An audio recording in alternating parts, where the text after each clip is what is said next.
Hello, my dear students. How are you all? Well, first of all, I'm really praying that your exam goes fine. Work hard, revise very well, be relaxed. It's going to be easy. Don't just worry, okay? Now, for business communication, first year students, BCA, BBA, BCom, these are some revision questions for you along with their answers. They're mostly the 3 marks questions. They're not lengthy, they're short questions, okay? So like a question can come that what do you understand by office memo? What is office memo? Define an office memo. Briefly write about an office memo. इस तरह के छोटे questions ही आते हैं इन वाले revision question answers में. तो अब जैसा पहला वाला है ऑफिस मेमो. अब रिमेंबर रिटन कम्युनिकेशन में हमने मेमोरांडा पढ़ा था. जो एक वर्ड होता है, हम कहते हैं किसी भी बिजनेस मैसेज को, किसी कंपनी में, ऑर्गेनाइजेशन में जो भी कोई मैसेज पास ऑन किया जाता है वो इंटर स्केलर लेवल पे हो, दैट इज सेम लेवल पे, या in the hierarchy from a higher level to a lower level or vice versa. Whenever an information, a message is shared within a company, it's called a memoranda. Now office memo, let's see the definition. An inter-office memorandum or memo is an internal document written to inform employees of the company or organization's policy, procedures, announcements, events or to give instructions. ये इसकी definition हो गई. ठीक है, अब इसे जल्दी से समझ लेते हैं ताकि आप अपना भी बना सकते हैं. अब ये जो इंटर ऑफिस है मतलब कि within the office, organisation में, कंपनी के अंदर ही. ठीक है, अब ये देखो मेमोरेंडम और मेमो दोनों एक ही चीज होती है. इंटरनल डॉक्यूमेंट है, वही जो मैंने कहा ना, विद इन मतलब कि अंदर ही यूज होता है. एंड वो रिटन कम्युनिकेशन है, हमने देखा ही है स्टार्टिंग से, इसलिए इसको रिटन है. अब इसका काम क्या है? टू इन्फॉर्म एम्प्लॉइज को एक खबर देना, एक इंफॉर्मेशन देना, एक जानकारी देना. कहे के बारे में, किसी पॉलिसी के बारे में, काम करने के तरीके के बारे में, कोई नई इंफॉर्मेशन, कोई नया अनाउंसमेंट है उसके बारे में, कोई टास्क, कोई प्रोग्राम, कोई ओकेजन होने वाला है जिसको हम इवेंट कहते हैं उसके बारे में, या जनरली कोई इंस्ट्रक्शन देने के लिए. मे बी टाइमिंग चेंज हो रही है या एक्स्ट्रा वर्क करना है. तो जब भी हम विद इन एन ऑर्गेनाइजेशन को इंफॉर्मेशन पास ऑन करते हैं उसको हम एक ऑफिस मेमो के थ्रू करते हैं. ठीक है. नाउ सेकेंड है, what do you understand by audience analysis? Audience मतलब कि जो हमारे रिसीवर्स हैं. ठीक है, और एनालिसिस जब हम किसी बात को जज करते हैं. Now audience analysis is the process of identifying the target audience, modifying a speech to suit their interest, comprehension level, attitudes and beliefs. Now, since a well-crafted and given presentation will boost a speaker's efficacy, it is imperative to adopt an audience-centered approach. ठीक है, अब देखें, हमने एक point पढ़ा था कि हमें जो है ना एम्फेटिक होना चाहिए, मतलब कि जो हमारी ऑडियंस है उनका पॉइंट ऑफ व्यू भी हमें समझना चाहिए.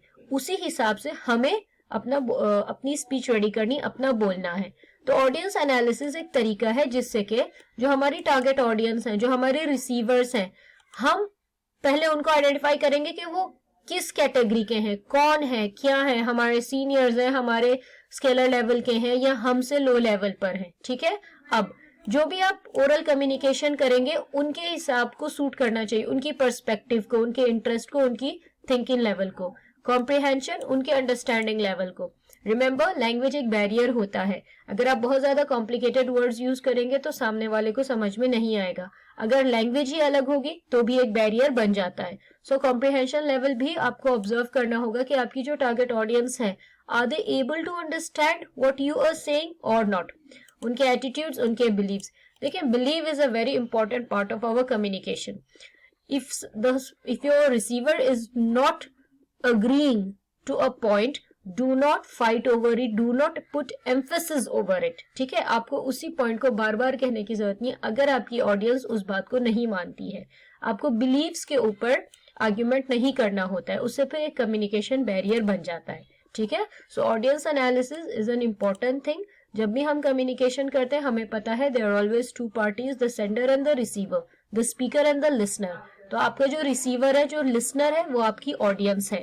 उनको समझो, उनको आइडेंटिफाई करो, उनकी अंडरस्टैंडिंग लेवल को समझो, उसके बाद ही आपको अपनी स्पीच रेडी करके कम्युनिकेशन करना चाहिए. Okay, good. Now the third one we have is what are characteristics of a resume. हमने रेज्यूमेस बनाया है, अपने भी बनाए हैं, एंड जनरली हमें क्वेश्चंस भी मिलते हैं कि हमें किस स्पेसिफिक का बनाना है, ठीक है। आप हमें डेटा दिया जाता है, हमें उनका रेडी करना होता है, ड्राफ्ट करना होता है। तो अब इंपॉर्टेंट चीजें क्या होती हैं रेज्यूमे में जो हमेशा होनी चाहिए। पहला है पावर वर्ड्स, ठीक है, जैसे करियर ऑब्जेक्टिव्स में जब आप लिखते हैं कि I want to enhance my skills, okay, I want to work to unleash my capabilities, अच्छे वर्ड्स आने चाहिए but not complex words. Keywords, जो मेन चीज है उसे मत छोड़ देना। यहाँ कीवर्ड्स को हम कंसाइज भी कह सकते हैं, जैसे यहाँ नीचे पॉइंट 11 है कंसाइज, जो मेन कॉन्सेप्ट है, जो मेन पॉइंट है उसे छोड़ मत देना ग्रामर के चक्कर में। रिलेवेंट स्किल्स, देखें आपको जो आता है, रिमेंबर आई सेड नॉलेज, जो थ्योरी आपके दिमाग में है, जब आप उसे प्रैक्टिकली अप्लाई करते हैं वो आपकी स्किल्स बन जाते हैं। तो रेलेवेंट का मतलब होता है important. Whatever your important skills are, they should be mentioned in your resume. Confidence in writing facts. Obviously, हमने ये भी देखा है written communication में, जब भी आप कुछ लिखे, you should be sure of it कि आप वो लिख रहे हैं वो fact होना चाहिए, reality होनी चाहिए उसमें। Clarity and quantitative units. हमने क्लैरिटी पढ़ा है in the 7 C's of communication. अगर आपकी जो वर्ड्स हैं वो क्लियर ही नहीं है, आपका जो पॉइंट है, आप जो बताना चाहते हैं रेज्यूमे में, अगर वो घुमा फिरा के कर रहे हैं या इनकम्प्लीट कर रहे हैं तो उसमें क्लैरिटी आती ही नहीं है। अवॉइड वाइट स्पेस, ठीक है, बहुत ज्यादा स्पेसिंग नहीं होनी चाहिए, डबल लाइनिंग हर जगह नहीं होती है। देन फ्री ऑफ एरर्स, हमेशा आपको रीचेक करना चाहिए अपना work in case of spelling mistakes, grammatical mistakes या improper use of verb and noun. English में थोड़ी प्रॉब्लम हो जाती है कि कौन सा वर्ड नाउन है, कौन सा वर्ब होता है। कंसिस्टेंट इंफॉर्मेशन, आप जो भी कर रहे हैं आपकी इंफॉर्मेशन अपडेटेड होनी चाहिए उसमें। फॉर्मेट, हाँ, रिमेंबर माय डियर स्टूडेंट्स, हमने कुछ स्टूडेंट्स ने क्या किया था, लेफ्ट साइड पे एक मार्जिन थी, उसमें पिक्चर्स भी थी, हमने स्टार्स दिखाकर अपनी स्किल्स की रेटिंग दिखाई थी कि हमें लैंग्वेज प्रोफिशिएंसी कितनी अच्छी आती है, हमें कंप्यूटर कितना अच्छा चलाना आता है। देखिए अच्छा लगता है, लेकिन फॉर्मेट हमारा हमेशा सिंपल रहना चाहिए ताकि इजिली कॉम्प्रिहेंड कर ले, इजिली समझ सके हमारा रिसीवर।